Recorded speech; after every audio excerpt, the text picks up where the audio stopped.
From the headquarters of Telesur English in Quito, Ecuador, I am Estefania Bravo, and this is From the South.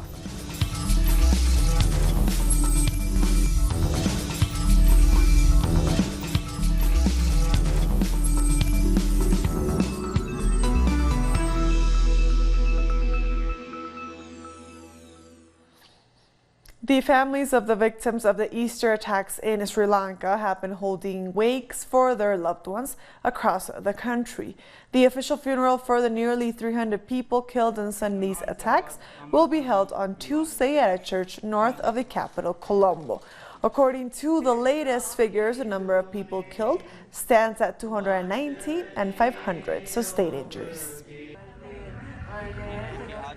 A vigil for victims has been held in Pakistan. Prime Minister Imran Khan condemned the terrorist attack, saying his country stands with the people of Sri Lanka during the hour of grief.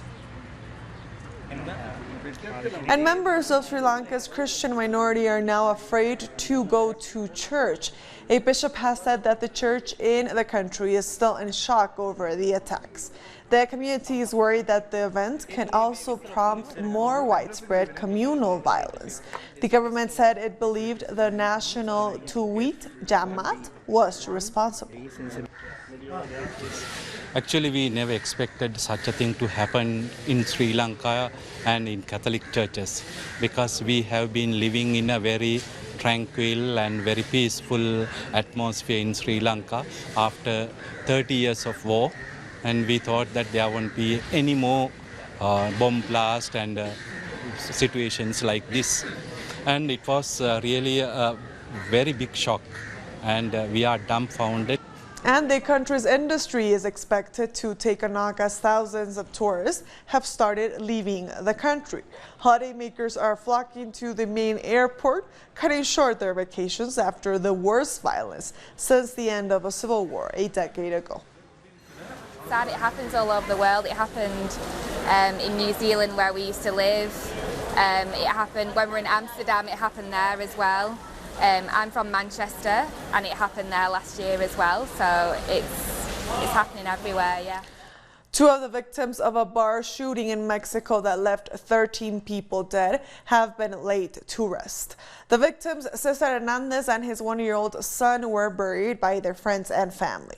President Andrés Manuel López Obrador visited the city of Minatitlan in the state of Veracruz, where the shooting took place. He promised his government will guarantee the safety of Mexicans. I deeply regret what happened in Minatitlan, what has also been happening in other areas. I just want to say that we are going to guarantee peace in Veracruz. That is my commitment as President of the Republic. Official figures show that during the first 3 months of 2019, murders have increased in almost 10%. Around 9,000 people were murdered between January and March this year. López Obrador campaigned on the promise to fight violence in his country. The first televised debate between Spain's four main political parties has taken place ahead of the April 28th general elections. The candidates, which includes Prime Minister Pedro Sánchez, face each other on Monday night. Although not part of the debate, newly established far-right political party Vox is gaining momentum, making it the first time a far-right-wing party could enter the national parliament in Spain's history. Catalan independence, abortion, and taxes are three of the main topics present in the Spanish general election campaigns. However, the recent survey suggests that the Spanish people are more concerned about the unemployment rate and corruption. 60% of Spanish people think that the unemployment rate and the lack of opportunities are the country's main problems. But what measures are the parties proposing in order to improve the situation? The right-wing Popular Party speaks about reducing corporate and income taxes, while the similarly aligned Citizens Party advocate the creation of a so-called universal contract. We propose to end the so-called garbage contracts and to create a permanent single contract for everyone. So from the first day, people can start their jobs with the same opportunities. That way, if you are young, you don't have to face an invisible wall that blocks you from progressing and having a permanent contract, something that we're seeing right now in Spain. For its part, the left wing has criticized the universal contract, saying it leaves workers even more unprotected. The Socialist Party proposes to reform the labor law, while the Together We Can Party talks about improving workers' negotiating position. We have a labor market that generates precarious work and wage stagnation as a consequence of a disconnection between salaries and productivity. We need to reinforce the collective power to negotiate, which is currently broken, so that when productivity increases at a company, salaries can also rise. One of the main policies introduced by the previous administration was the increase of the basic salary to 900 euros. The measure was branded by the right wing as an attack on job creation. However, the left wing defends the decision, and the Unidas Podemos party even proposes to increase the minimum wage to 1,200 euros. Despite the deceit of increasing the basic salary for just 3% of workers, taxes have risen for the immense majority. That's meant that job creation in the last 3 months is less than half of what it was in the same 3 months last year. What's more, over 50,000 people have become unemployed. The rise of basic salary has meant a 7% increase for social security funding. There are 9.7 million pensioners in Spain, so the sustainability of pensions is one of the country's 5 main problems. The left wing congratulated itself for the rise in the pension budget, while the right-wing Popular Party defended itself from those who say they're trying to change the system from public to private. Even when we were on the edge of the economic crisis, we kept the pensions and even increased the budget. But now we have to make some reforms so that current pensions, just like those in 2050 and 2060, are guaranteed. It looks like we are prophets of doom. It looks like the pensions are a risk. They are not. And actually, the Socialist Party is committed to revaluing the pensions related to the Consumer Price Index. The electoral campaign has failed to focus on the second most important concern of the Spanish people, corruption and fraud. Instead, the debate focuses on the Catalan situation, which less than 11% of people are worried about. Russia's deputy defense minister has accused the U.S. government of being behind the power outages that hit Venezuela recently and of ongoing attacks. He also said that the Bolivarian armed forces are ready to deflect any attacks on their nation. The situation in Venezuela continues to be very challenging. You are aware of recent developments, and again it is the US that is to blame. It came up with a list of enemies. Today it is Venezuela, and then it's Cuba and Nicaragua. They have ignored or rather trampled on international law and rules of decency. Again, the situation on the ground is very challenging. The military option is still on the table for the US, and that's been their tool of intimidation. However, the US is unlikely to benefit from the use of force. The odds are that an external attack might rally the nation behind the current government, painting a negative image of the US. Furthermore, it could ruffle the feathers of regional powers in Latin America. Anyway, the US does not sit idly and is employing other tactics, including a broad range of techniques developed for hybrid wars and color revolutions. The Americans have been training leaders and members of extremist groups. They have been ramping up pressure, including bribery, bullying, and sectoral sanctions. Operation Blackout is underway. It is a man-made shutdown of energy facilities, which is having an adverse impact on the situation, deepening the economic crisis. Our opinion is that the legitimate government of Nicolas Maduro keeps the situation under control, and the military stand ready to repel an outside attack. Russia is providing assistance, primarily under our existing defense contracts. Our specialists are helping Venezuela repair some military equipment. The website VenezuelaAnalysis.com has just been restored after massive distributed denial of service attacks overwhelmed the server where the page is currently hosted. The attacks began last week and then significantly escalated over the weekend. Venezuela Analysis provides independent grassroots-based reporting on Venezuela that counters the narratives found in the English-speaking corporate media. Earlier, we were joined live by Ricardo Vaz, a journalist with VenezuelaAnalysis.com, to talk about the cyber attacks against the website and the corporate media bias against Venezuela. The webpage has been restored just a couple of hours ago. It had been offline since Saturday morning after this massive distributed denial of service attacks. So on the role of the media, I mean, it's very clear that within this ongoing aggression against Venezuela, the media is very much one of the battlegrounds. And you've seen, whenever tensions escalate, this usually comes in lockstep with an increased aggression from the media. The coverage goes up to a higher tone in an attempt to perhaps justify, for example, in the 2007 violent opposition protests, it looked to provide a cover for the opposition. Now it meant to push the idea of the humanitarian crisis, perhaps even providing kind of a moral cover for a foreign intervention. We'll be back very soon. Stay with us.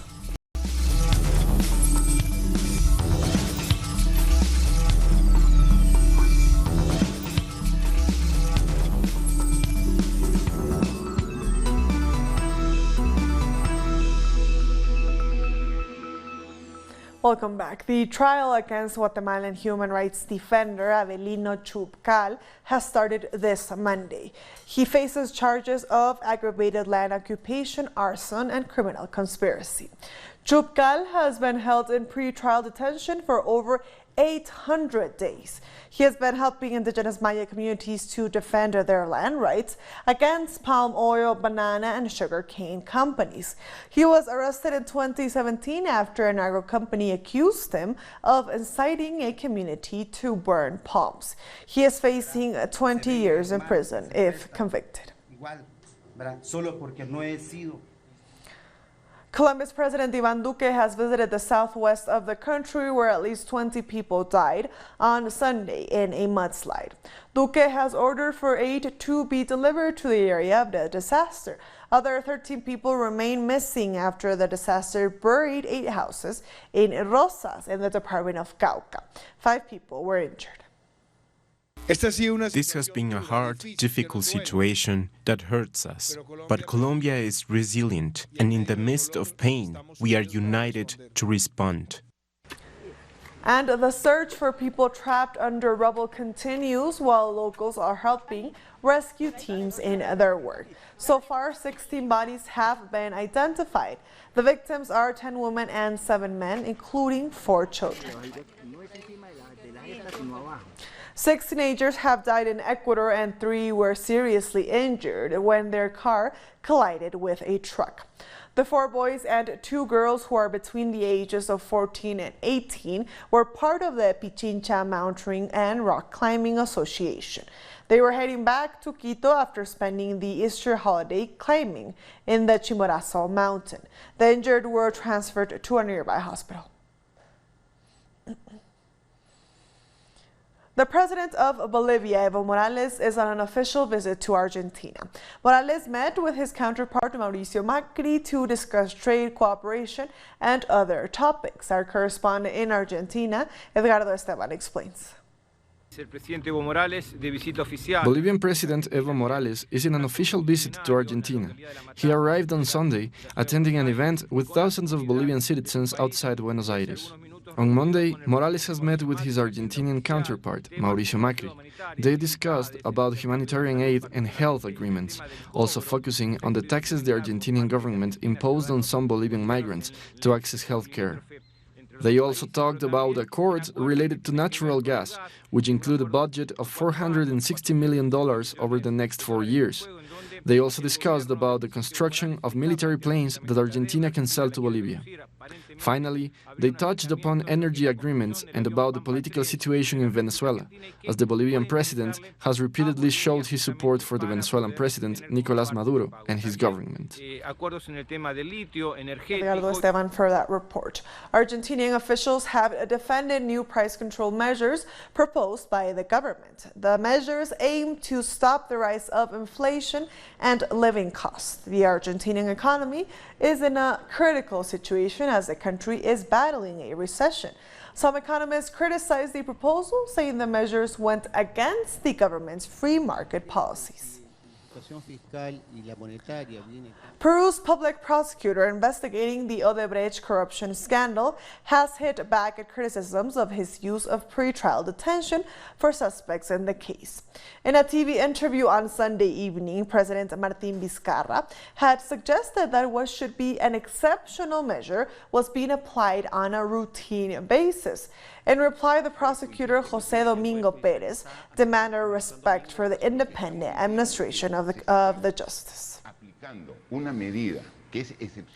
And the suicide of Alan Garcia and the failing health of another former president, Pedro Pablo Kuczynski, are being used by Peru's traditional elite to question the fight against corruption.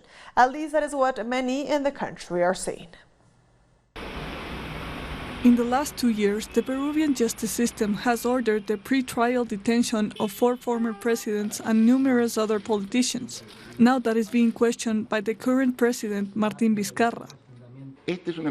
This is an extraordinary measure, and as we have said before, other cases of former President Ollanta of Keiko Fujimori, and now of former President Kuczynski, also extraordinary, we ask the independent legal authorities to reflect on this. But some lawyers see such remarks as an interference in the independence of the justice system. These are not easy cases because the crimes are complex. We're talking about money laundering. Most of those under investigation are former presidents and political leaders who are trying hard to undermine the work of the Special Investigation Team. It's a smear campaign which, according to the former top prosecutor, has gone as far as to blame the prosecutors for Alan Garcia's suicide.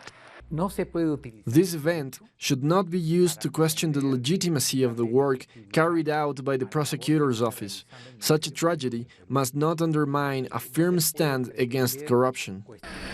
Ordinary citizens also see it as an overblown campaign by parties involved in the Odebrecht scandal. They want to prevent the fall of many of those political figures involved in criminal activity. The APRA party here in Peru is doing all this to hinder the investigations. We must keep fighting corruption. That's the main thing. For many Peruvians, Garcia's death should not become an obstacle to uncovering the extent of corruption during his government and to recovering the assets that were stolen. Costa Rica has celebrated 150 years of free public education in the country. Vice President Marvin Rodriguez attended an event in a public school to commemorate the date. The 6th President of Costa Rica, Jesus Jimenez Zamora, introduced the resolution in 1869, in which primary education was set to be mandatory for both genders, as well as free and funded by the state. On Saturday, the play Pareidolia made its debut at the Caracas International Film Festival in Venezuela. The show is produced by a Chilean company and uses everyday inanimate objects to play on the audience's imagination. As other objects show up on stage, a whimsical universe captivates the audience.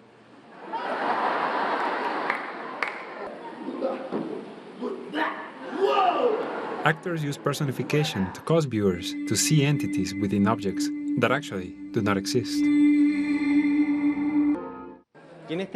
This play is related to pareidolia, which is the scientific explanation for why our brains interpret our back stimulates as something we know.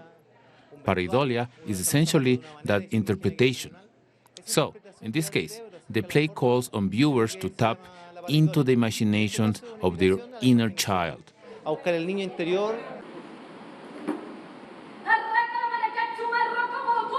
The play by the Chilean theater company, The Master Key, does not include words, but drama, comedy, and creativity supplemented.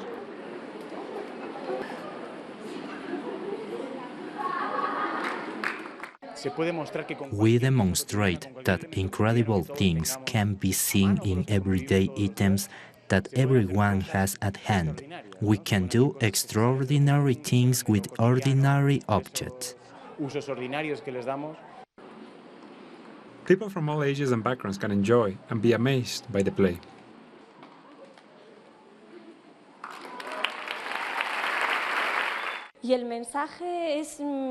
The overall message we hope to send is that everyone has imagination, not just children. As we grow older, we believe that playing with simple things such as pieces of plastic, paper, or cardboard is reserved for children. But the reality is that we can use these same things to make theater. Pareidolia was born in 2017 after extensive research surrounding the theater of objects. They found that they could use objects, illusion, and visual poetry to make theater. We'll be back very soon. Stay with us.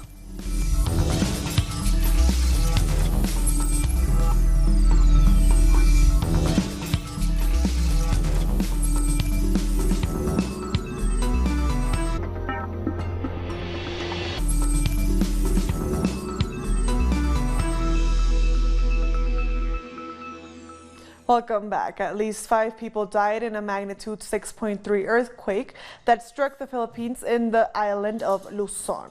Terrified locals ran into the streets of the capital, Manila, as the quake sent skyscrapers swaying. The local media reported some structures had collapsed, and the Clark International Airport, a former U.S. military base, suffered some damage and had closed.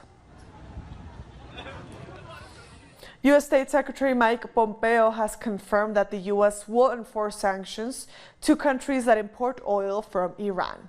He also said there will be no grace period for those countries to comply. In November, the U.S. sanctioned export of Iranian oil after President Donald Trump unilaterally pulled out of the 2015 nuclear deal. Today, I'm announcing that we will no longer grant any exemptions. We're going to zero across the board. We will continue to enforce sanctions and monitor compliance. Any nation or entity interacting with Iran should do its diligence and err on the side of caution. The risks are simply not going to be worth the benefits. Tassur walked around the Greek city of Piraeus with the left-wing candidate Nikos Belavilas ahead of the local elections scheduled for May 26th. The city is the biggest in the outskirts of capital Athens and has the most important port in the Mediterranean Sea. The port city of Piraeus is a place where most of the consequences of the crisis in Greece can be seen. The financial crisis, unemployment, the rise of the far right, the lack of public services, and the privatizations. But town planner Nikos Belavilas wants to change this. I think Nikos can change the Piraeus through his knowledge and his experience as a professor. I want him to transform Piraeus in a city for all of us. As we walk around, we find neighbors that want to say hello to Belavilas and wish him good luck in this election. Nicola is from the Piraeus. He's very well known for supporting the migrant community, the unemployed, and everyone who is in need. He knows the city so well, what it needs, and what problems it's facing. We walked around the municipal theater, the shopping area, and several churches. People stop him in every place. We need more green spaces, more outdoor spaces, better municipal services. As a trader, I would love to see Piraeus to be more attractive for the tourists, both local and foreigners. We are walking through at least 25 centuries of history. Themistocles founded the port city in the year 493 before Christ. 180,000 people live in Piraeus, and in the 5 municipalities that form its graded area, the population reaches almost 500,000 people. The city is known for having the biggest port in the Mediterranean. The port has been the main source of income for the city. Thousands work there, making it possible for people and goods from Greece and the world to pass through it. The problem is that all of that wealth goes to the companies that are in charge of managing the port. All those earnings don't remain in the city. We need to find a way for the city and the port to benefit from the port's activities. We also walked near the headquarters of the far-right party Golden Dawn. People in the neighborhood are worried about the rise of the far-right in the last years. There is a way for fascism not to grow and for democracy to work. The local elections will be held on May 26th. Belavilas says he has a little chance to win, but he is hopeful. Former Finance Minister of Mali, Boubou Cisse, has been appointed as Prime Minister days after the government resigned. The former Prime Minister quit following fierce criticism for failing to disarm militias and stoking violence that led a massacre in which 160 Fulani herders were killed. On Sunday, unidentified gunmen raided an army base at dawn, killing at least 11 soldiers. Cholera and malaria continue to spread in Mozambique after Cyclone Idai. More than 5,000 cholera cases and over 10,000 malaria cases have so far been recorded. Charity organizations are on the ground helping affected people and fighting further outbreaks. We deploy many international aid workers to support the response here as it continues, the needs continue and evolve. We've deployed a field hospital to respond to some of the recent health risks, including cholera. And with that story, we've come to the end of this news brief. These and other stories, as always, find them on our website at telesurenglish.net. And also join us on social media. We are on Facebook, on Twitter, and on Instagram. For Telesur English, I am Estefania Bravo. Thank you for watching.